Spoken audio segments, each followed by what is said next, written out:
The envelope was brittle and yellowed, hidden beneath a false panel inside my late grandfather's antique compass. Case the one he always said was from the Ural ghosts. Inside was a single folded sheet of paper, written in frantic Cyrillic, script with shaking hands, marked 1959. I couldn't read it. One phrase had been underlined repeatedly. They found us. The paper reeked of copper and mildew, like dried blood and wet soil. As I held it, I swore I heard the faintest crinkle of movement, like skin stretching. My fingertips tingled. The words pulsed, almost breathing. Ate. And then I tasted something metallic and rancid in my mouth, like bile rising through a wound that hadn't healed. That night, I slept with the compass case on my nightstand. At 3:17 a.m., I woke to a scratching, not from outside, but inside the walls. A wet, rhythmic scrape, like nails dragging bone across plaster. The smell of decay bloomed. In the air, sweet and rotten. I vomited into the sink. My reflection didn't follow. It stared. The next morning, I found a rolled photo hidden under the paper sepia, faded, of 9 figures standing in the snow. All of them were headless. Scrawled on the back, in the same trembling hand, not the cold, the song. That's when the dreams started. Visions of a spindly black figure crouched over the Dyatlov tent, humming through its ribcage, its mouth stitched shut with sinew. I woke screaming. Locals say the creature is called Zavgolos, the calling voice, a forest entity older than the Urals. They used to bury the bones with mirrors facing down. It didn't work.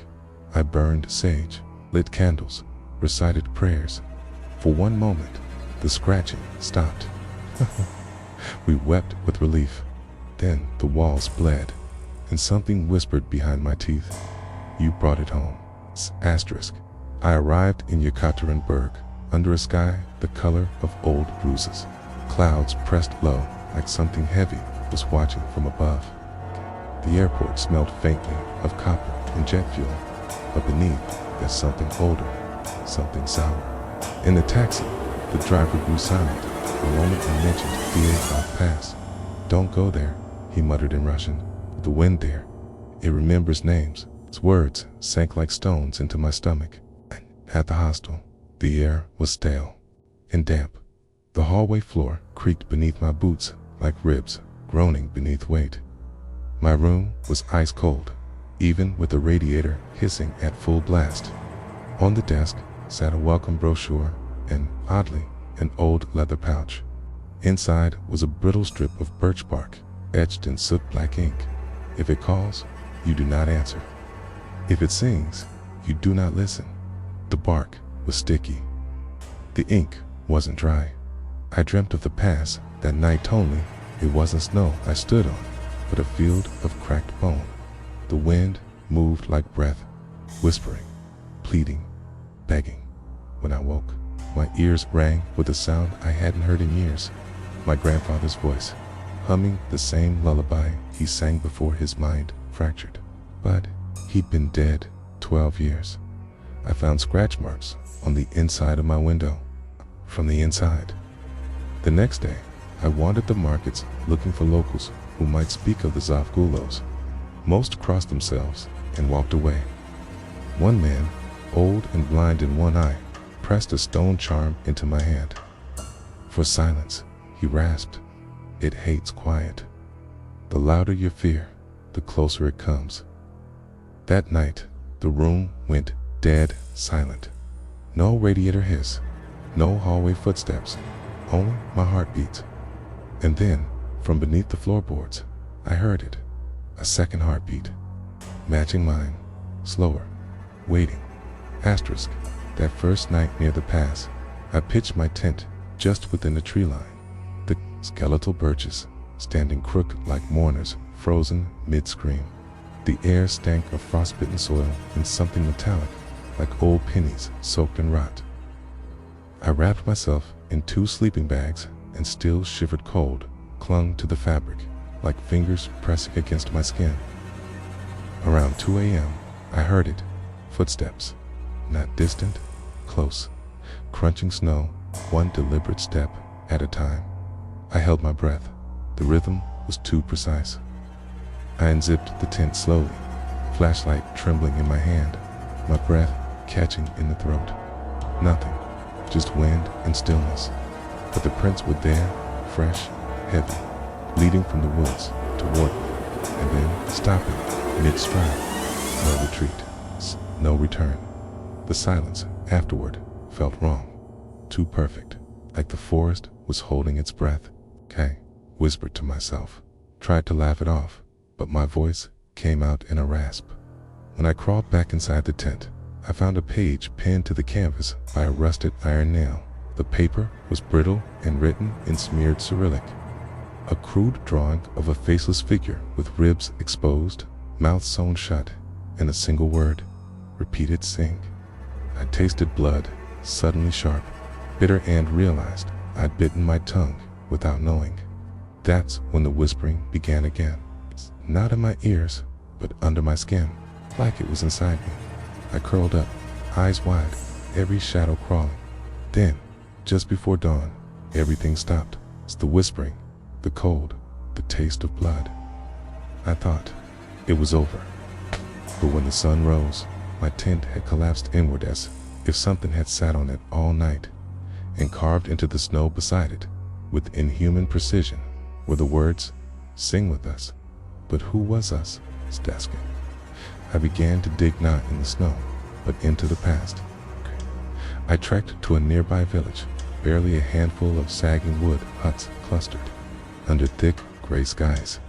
The people there were wary. Eyes followed me from behind frost-glazed windows. I found an old priest who agreed to speak after I bribed him with vodka in silence. He told me of a legend older than the pass itself. Voice in the wind, called Zavgolos. Not a spirit, not a demon, something older. A fragment of sorrow left behind by a forgotten god, born from the screams of those lost to the tundra. When men cry out for mercy and none comes, that's when it listens and answers. He handed me a box, iron-wrapped, warm to the touch, despite the cold. Inside, a blackened tongue sewn with golden thread. It stank of decay and iron. The priest said it once belonged to a shaman who tried to silence the Zav by swallowing Etoni to scream until he clawed out his throat. As I left, the wind howled, and for a moment it sounded pleased. Back at camp, I tried to convince myself none of it was real. I packed my things, deciding to leave at dawn. That night, the forest changed. Trees bled, dark sap. The ground pulsed beneath my boots. My canteen tasted of fire, and my sleeping bag was wet from the inside. Still, for a few hours after midnight, the forest fell still. No whispers, no footsteps, just peace. I dared to believe I'd outrun it, but then I noticed the snow outside, glowing faintly.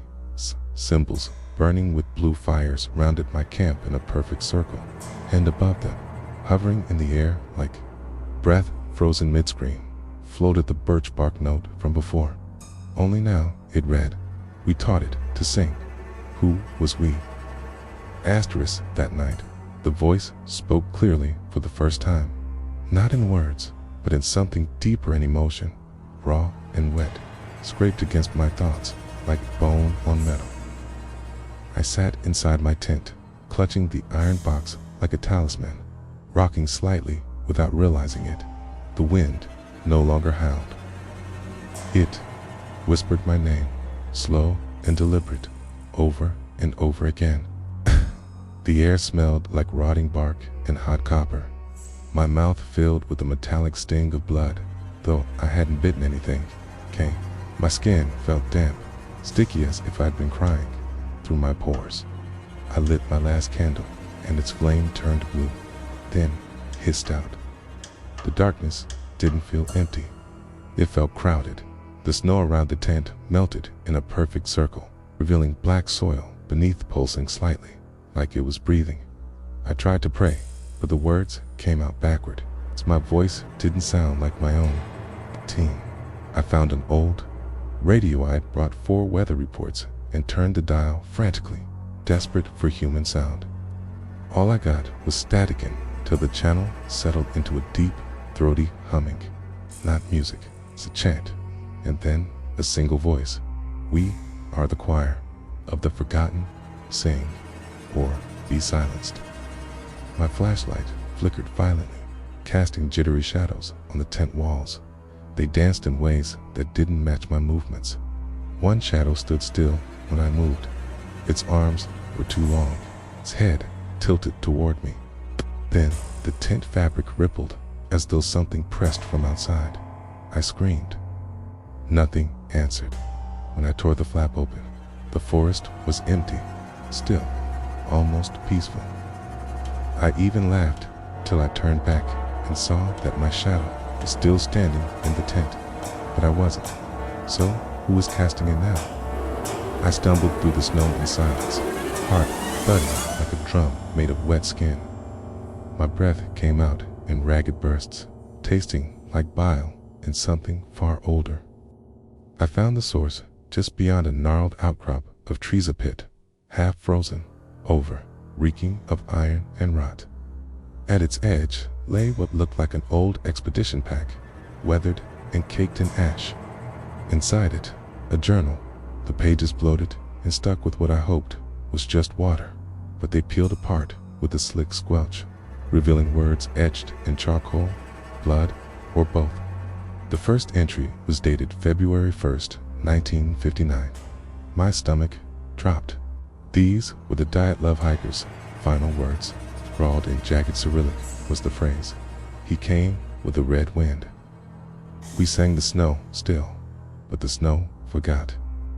As I flipped further, the pages grew more frantic symbols I didn't understand. Faces scratched into the margins, mouths open wide, screaming without sound. The last page wasn't written, it was bitten, as if someone had tried to eat their way out of a nightmare.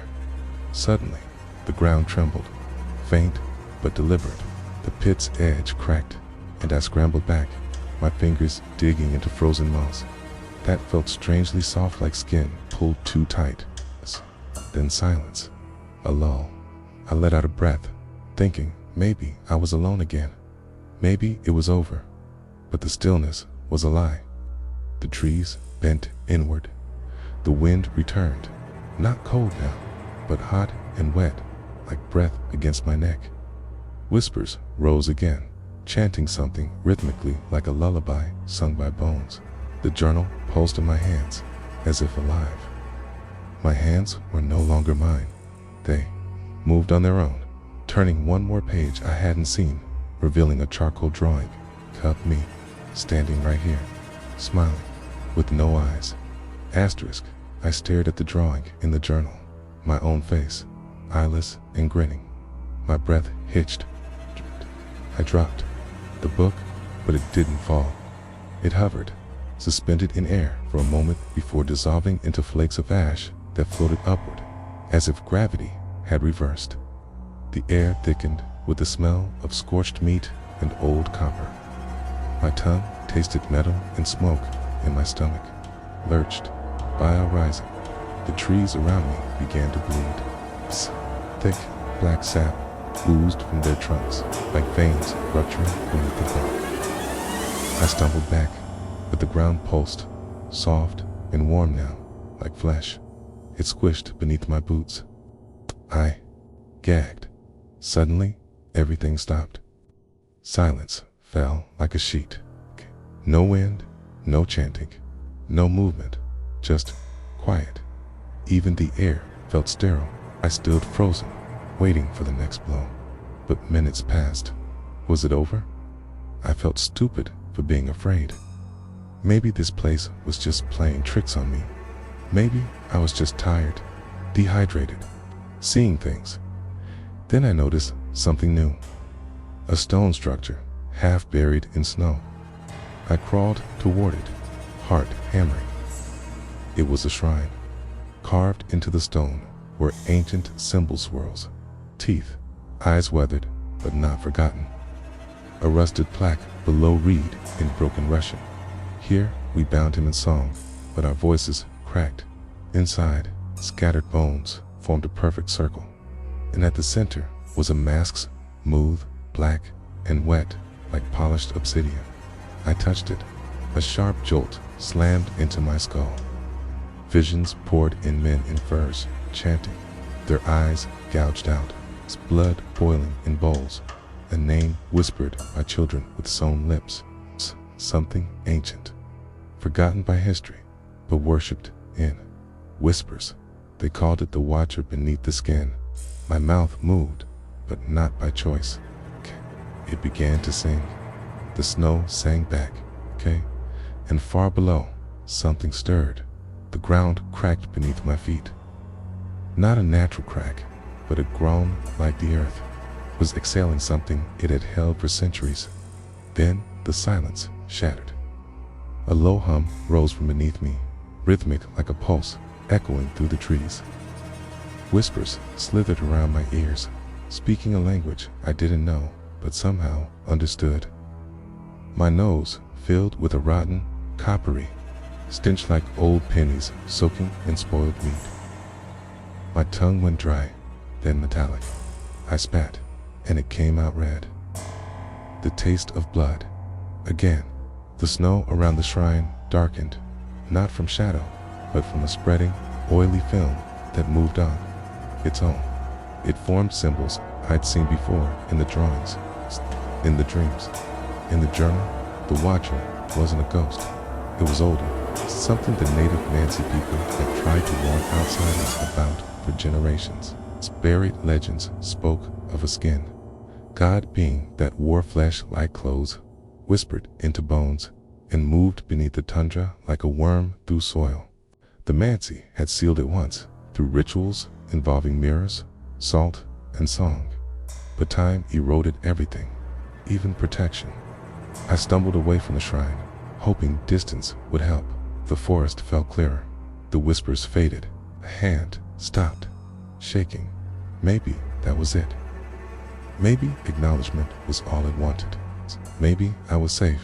Then the trees began to bend up from wind, but toward me. Their limbs stretched unnaturally, groaning and creaking like joints popping out of place. Bark peeled, revealing pulsing red underneath. My vision blurred.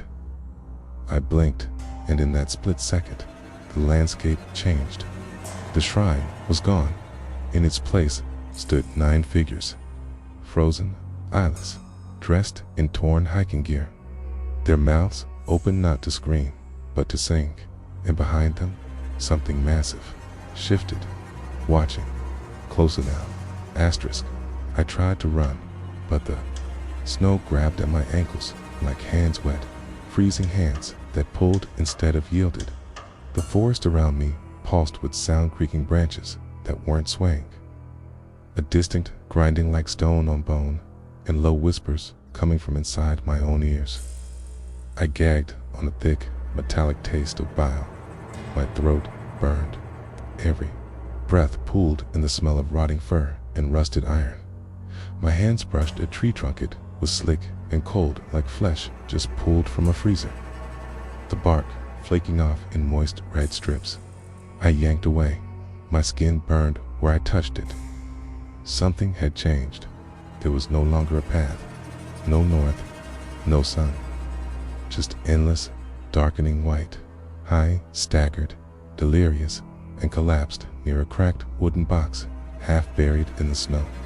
It wasn't new, but carvings were ancient, angular, and crawling with black mold. Inside was a bundle of bones tied with sinew and a torn piece of parchment soaked in something brown and stiff. Symbols etched in what looked like blood told forgotten truth. This place wasn't cursed by nature. It was a prison. The Watcher had been fed to hikers, sacrificed, a ritual gone wrong or right, depending on who you asked. The villagers hadn't abandoned the mountain. They'd sealed it and lied to the world. Their chants were meant to suppress the hunger. My fingers trembled. The cold wasn't just in the air. Now it was in me, beneath my skin, in my bones. I could feel something waking up inside the mountain. Something that had waited long enough. My vision blurred again. The 9 figures moved. Their heads turned in unison toward me. I blinked. Gone. But the wind suddenly shifted. It carried a voice this time. A single word. My name, spoken in my own voice. Asterisk. I don't remember when I stopped feeling my feet, or when the wind turned from sharp to whispering. The sounds weren't just in the distance. Now they were behind me, beside me, inside me. Murmurs laced with static, like broken radio transmissions. Each word grew clearer, more familiar. Some were in Russian. Others were mine.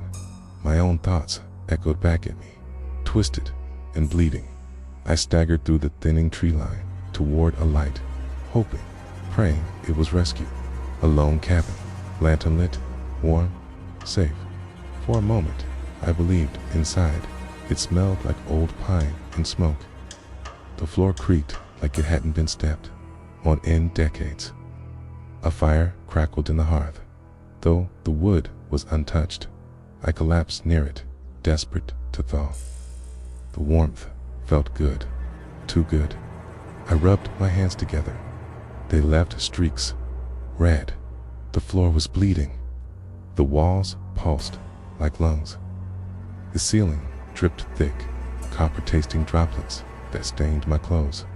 I blinked, and the fire went cold. The illusion shattered. On the far wall, a crude mural revealed the origin. Its 9 black figures surrounding a central one tile, hollow-eyed and crowned in ice. The Watcher, a god not meant to be worshipped, only feared. Locals once offered breath, bone, and silence to keep it sleeping, but they failed. And now it wants more. I screamed, but no sound came. My throat was full of salt and blood. I backed toward the door. It was gone, just white beyond the walls, shapes pressing against them, watching, smiling. I found a mirror. My face wasn't mine anymore. Pale, frostbitten, eyes cold, lips cracked into a grin I didn't feel. And me, reflected in the glass, 9 hikers stood. But now I was the 10th dot, and someone new was walking up the trail.